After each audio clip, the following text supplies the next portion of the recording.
The next day, our march continued on. Finally, we had arrived in Kofu. However...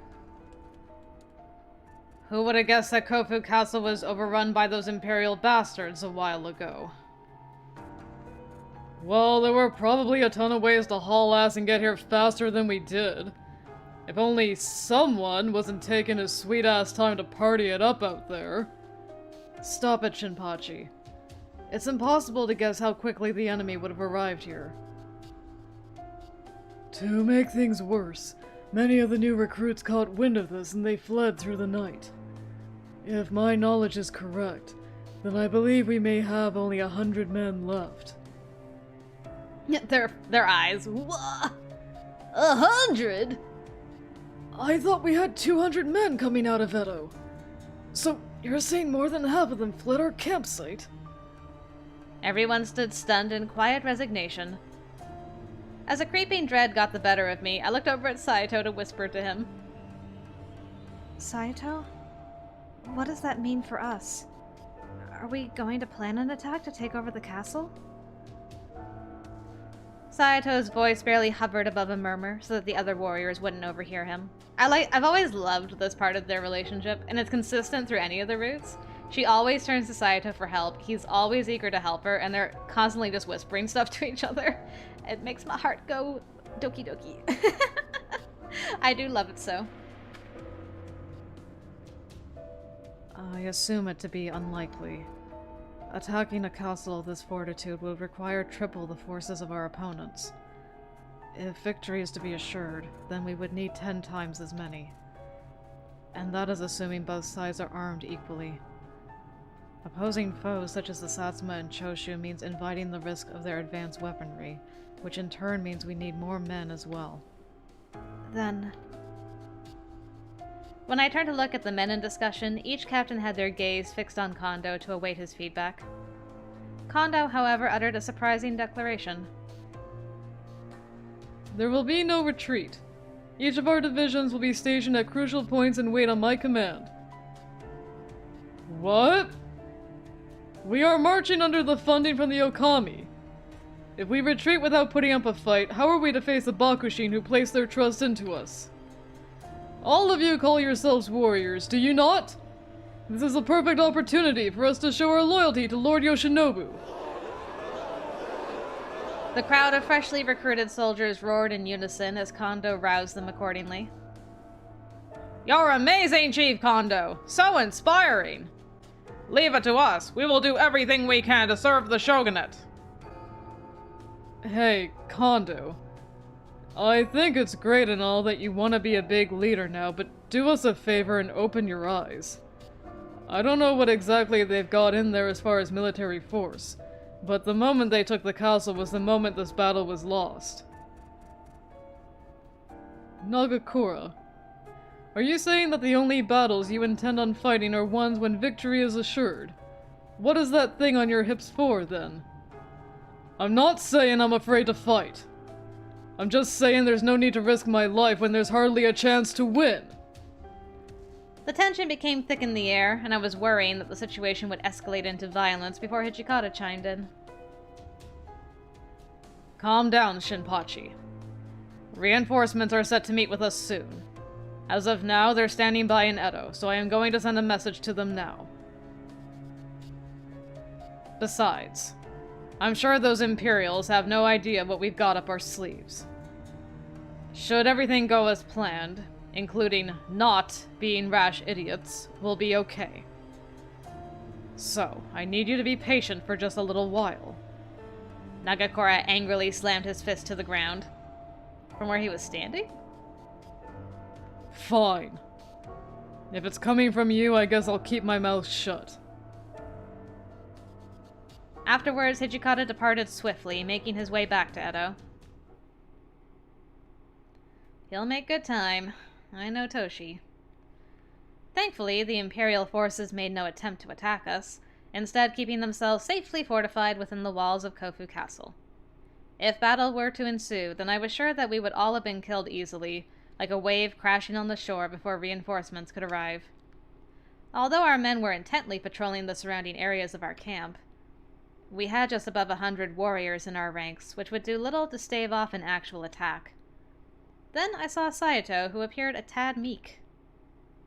Oh, it's Sunny. Are you alright, Saito? Your skin is so pale. Yes, I am fine.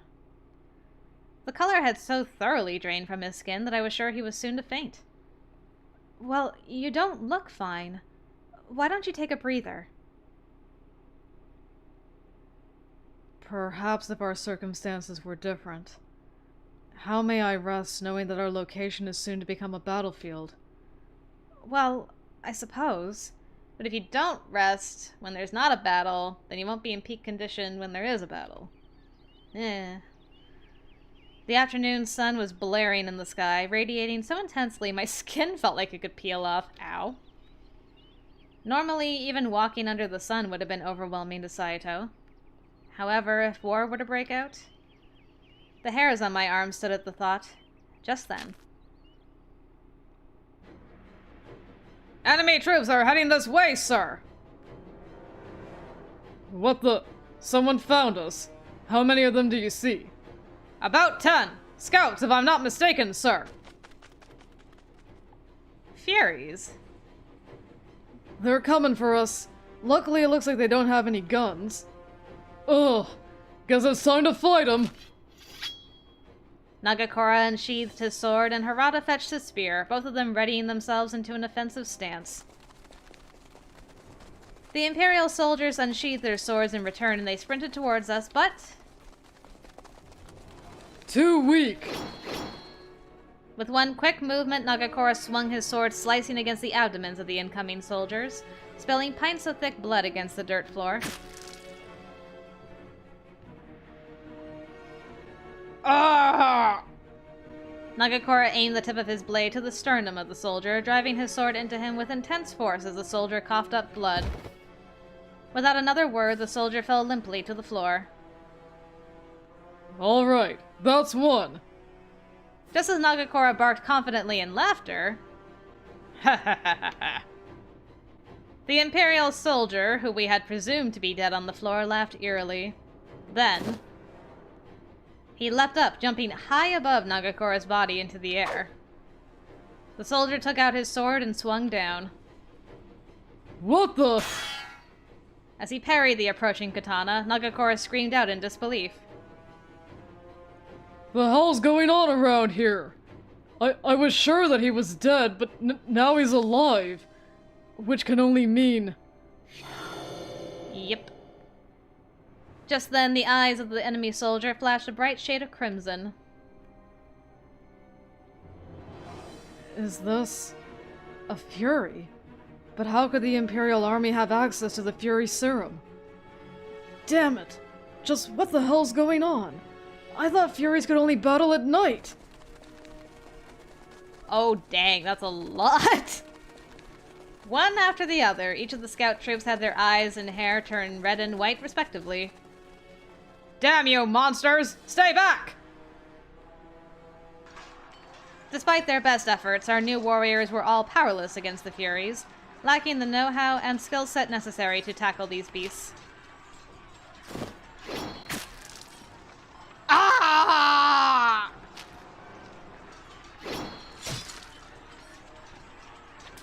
Welp. Help me! Please! Someone!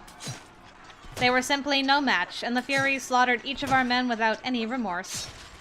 These Furies came out of nowhere. Now, are they from the castle, or are they from my dad? How could they be here? No, it couldn't be. Dang, it was Dad! Huh, I thought of you just in time. Quite a wonderful display. I have been waiting for this moment for some time. My wonderful creations are able to prove what they are capable of under broad daylight. My worst fears were realized as Father appeared from behind a tall tree.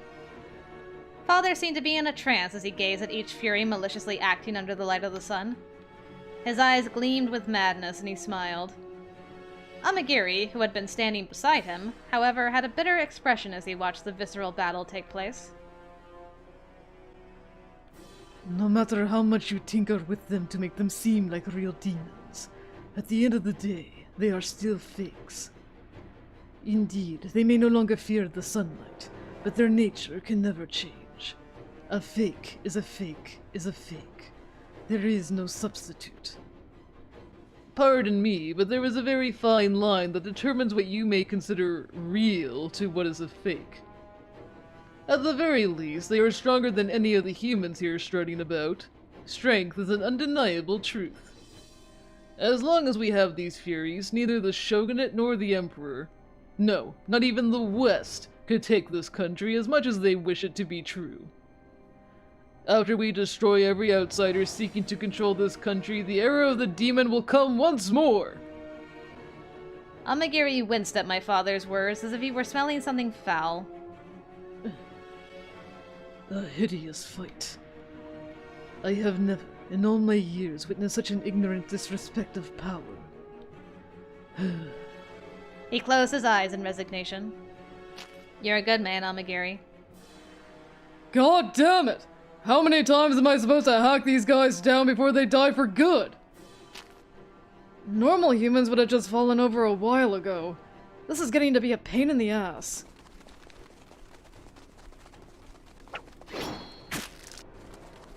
So many. Both Nagakora and Harada panted heavily.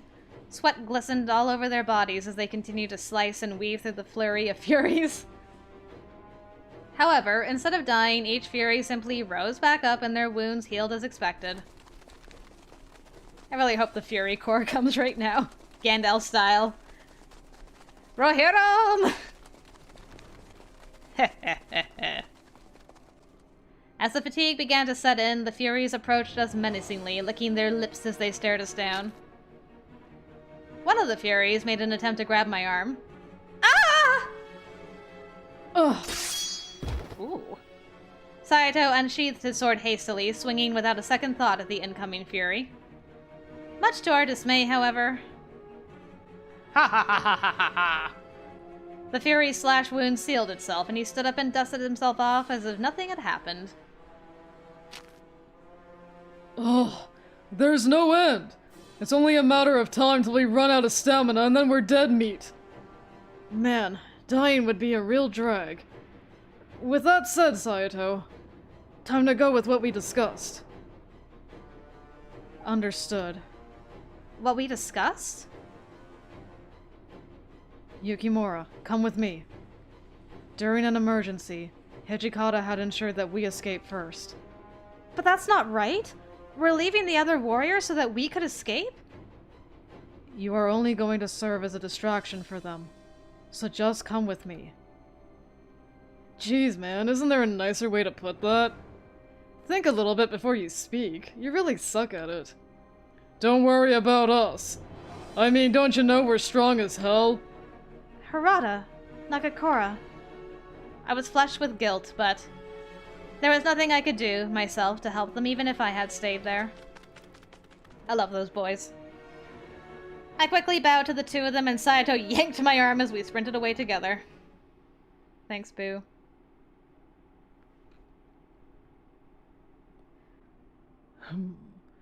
It should be extremely painful for him to be walking about under the sun. What is it that moves that man? Could it be pride? Fame? Or could it be... After that girl! Be sure not to injure her! Bring her back alive! My father shrieked his order loudly, which caused a gang of nearby Furies to scream in response before running after us. Oh, Amagiri. Dang. Gah! Saito's hair turned white, the color of the Fury. Saito, no! You can't use your Fury powers while the sun is still out! Now is not the time to worry about that. Ooh. Why do you say he can't use his powers when the sun's still out? Saito maneuvered through the Furies with precision, coldly slashing at each Fury until they fell definitively.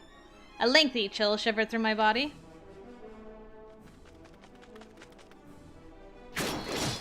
Oof. Those swings. Without any wasted movement, Saito sliced into each of the Furies' vital points with a godly display of technique. That's our boo. This is quite the battle, actually. Topple, topple, topple. With each wave of his sword, however, came the splatter of Fury blood all over his porcelain face. It's okay, we've been feeding him. Should be okay. Ugh. To avoid the stinging scent of blood, Saito tried covering his mouth and nose all at once with his arm. Then he looked down, his face becoming more pale. At any moment, he looked set to collapse. Saito? As I watched these events unfold, I sheepishly called out to him. Saito shut his eyes tightly, wiping the blood from off of his face with his sleeve repeatedly. Sorry. We must hurry. Are you okay? He had transformed into his Fury form, and so much blood had been splattered on him. Even I could recognize that Saito was showing an incredible amount of discipline and self-restraint that I hadn't thought possible.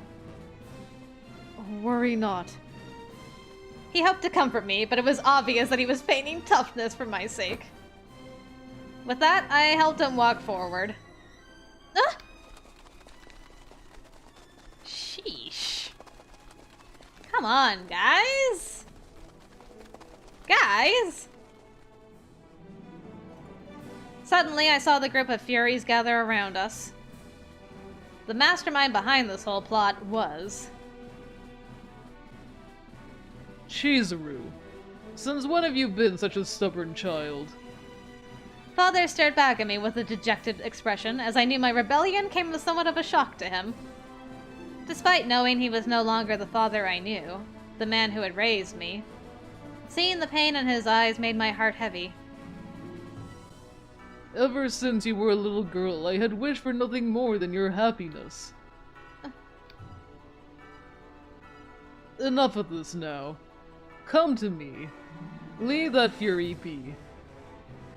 Father's hands, which had so fondly patted my head when I was a child, reached out towards me. No, don't go. It's a trap. Saito spoke between strained breaths. Father, answer me. What is this happiness that you wish for me? I wasn't sure which father I was speaking to. The only way to know was to ask. Father, in turn, offered a maniacal smile. Oh, okay, that one.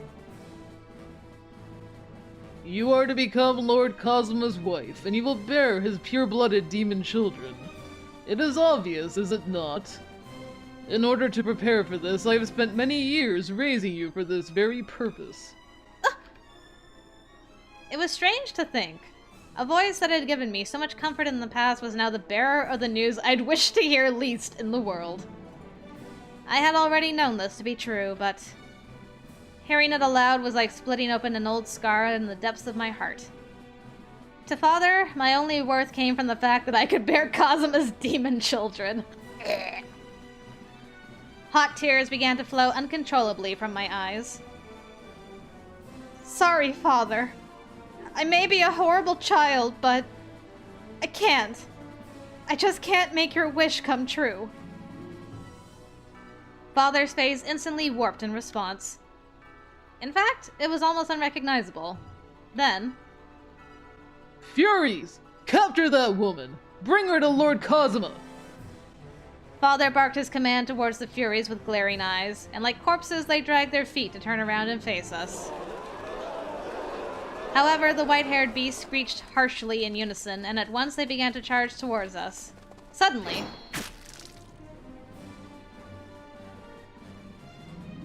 Saito drew his blade without a sound, and he lunged forward to slay each of the Furies with ease. Save your tears. First, it is necessary that we prioritize our escape. Saito grabbed a hold of my hand. Thanks for keeping me focused, man. With his left hand, he held his sword, and as we fled desperately, he swung at the ravenous monsters. I could hear flesh being split, the curdle of blood as it dripped to the floor, and its metallic stench thereafter. Saito found himself completely covered in blood, but even so, it didn't stop him. I tightly gripped his hand to pull him back.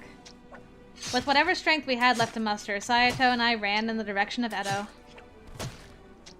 Dang. How long did he have to slice and dice? Dang. Hey, you're better. I believe this is far enough. Saito looked over his shoulder, making sure there were no Furies in sight. After a moment, he nodded, and we came to a stop after his confirmation. So, did he just kill all of them? Because, I mean, surely they'd be able to keep up with us. Okay. I found myself out of breath, and it was difficult to speak after running at full stretch for so long. Apologies. I was still holding your hand. Oh. Then Saito gently let go of my hand. His breaths were staggered, and he wiped his sweat-covered forehead repeatedly. Saito, are you okay? We must hurry. The power of the Furies is nearly endless, and it would be unwise for us to let down our guard until we reach Edo. But... By now, the blood had almost completely left Saito's face, and he could have collapsed at any moment. In addition to the beating heat of the sun, he was drenched in blood from his standoff with the Furies. Standing, let alone sprinting all the way to Edo, must have been excruciating. I said, he won't rest. He's got a mission. So, we can help, though. Saito, I'll lend you my shoulders. Grab onto me. I could see the perplexion in Saito's eyes as I made my suggestion. Do not worry. I appreciate the consideration, however. Normally, I would have listened to Saito and been done with it, but... You don't look all right. You're pale. Actually, it looks like you're ready to faint. Stop thinking about my sake for 1 second. Lean on me, please. Saito, it seemed, was unkeen to oblige my request. Although he was panting in front of me, his hands on his knees, he was still attempting to act tough. I told you, I am fine. Well, like I told you, you don't look fine. Please, just listen to me this one time. Who can outbully the other? Go Chizuru. Why do you insist so much on worrying about me? I do not understand you. Because. That day, during the Battle of Tobufushimi, if Saito hadn't been with me, then he wouldn't have had to fight Kazuma. Even in Edo, it was my behavior that caused Saito to endure a highly dangerous situation. And today, because of the Furies that were made by my father, many of our own men were needlessly slaughtered. Time and time again, Saito had risked his body to protect me from harm. It frustrated me to know that there was nothing I could say or do to assist him in this dire time. If I could have anticipated that this was going to happen, then I should have left everyone. No, Saito, a lot sooner. Sorrow had burrowed itself deep into my heart, and from this sorrow came tears of shame. Why are you crying now? Poor Saito, she's so weepy. He's like, now what are you crying about? Oh, are you bothered by the words that Koto had said earlier? I do not think Koto was acting like himself earlier, for whatever it is worth. He spoke to you as if you were not his daughter, which could only mean the serum has tainted his mind. Just because he is no longer sane does not undo the years and months he had spent raising you. I never really thought about that. That he took the serum and it's altered his mind now, and he wasn't always like this from the very beginning. Good point, Saito. It's not that. I'm not crying because of my father. Then why? I knew that I had to answer him. But try as I might, the tears were unstoppable, and my mouth quivered as I tried to speak. We must make haste, or we will not be able to reach Edo by nightfall. Hurry and dry your tears. I'm sorry. For what are you apologizing? I do not recall having anything that needed to be apologized for. I tried wiping my eyes repeatedly with the sleeves of my kimono, but it was a futile effort. It's because... It's all my fault that you've become a Fury. I mean, even today, look at what my father did to all those warriors. I'm just so sorry, Saito. I had a feeling that saying this would only cause Saito more strife and conflict, but even so, I knew it was important to express myself. I bowed over and over again in shame. Then... Aw, I knew you were gonna hug her. Cute. With an albeit awkward movement, Saito drew me in closer to him, and my face was pressed against his warm, comfortable chest. Aw. I told you to stop! This bean! I said stop crying. Did you not hear me? His voice tickled my ear softly. There was no harshness or coldness in it. Rather, it was soothing, as if Saito sought to comfort a crying child. No. You think that it is your fault that Koto developed this new type of Furies to attack us, but it is we who decided that it is best for you to accompany us on our march. I am sure that the commander had anticipated a conflict with Furies during the battles, so it is not all your fault. As I listened intently to Saito's kind words, a different kind of tears altogether began to flow uncontrollably. Poor boy. How could Saito be so gentle, so kind, despite having all of these injustices occur to him? He had experienced far more harrowing experiences than I ever had. Hadn't life beaten him down enough for him to begin looking for something else to blame, like me? I felt the same thing when he returned to the Shinsengumi from the Guardians of the Imperial Tomb. An organization that guarded the Emperor's tomb. It was formed by Kashitaro Ito after his departure from the Shinsengumi. He's dead.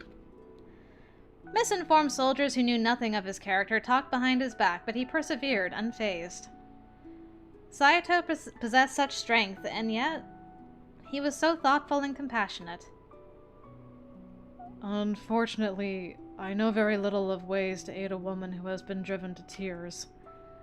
Even if you require a form of consolation from me, there is really nothing I can offer you. I'm sorry. I apologized once more, still keeping my face buried deep in his chest as the tears stuck to his clothing. I couldn't help myself. Like I said, there is no reason for you to lend me your apologies. Saito continued to sympathize with me, although it wasn't his typical flat, stoic manner. Even so, he remained beside me, embracing me tightly and giving me support in my time of need. Aw, thanks, Bean. So sweet. After returning to Edo, the other captains updated us with the outcome of the battle. As we had expected, there was no way for the new recruits to battle the Furies, as they lacked any real combat experience, let alone Fury experience. The Koyo Regulatory Company was dealt a bad hand, forcing Kondo to retreat.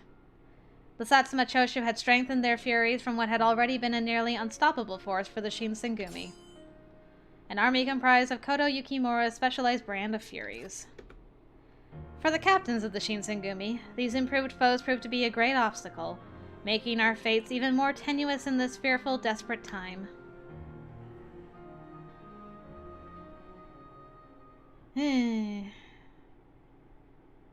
So a different reason for the retreat this time around. Very interesting. Oh. And now it's time for Chapter 3! That was the end of Chapter 2. That was a very sweet way to end Chapter 2. Oh, Hajime.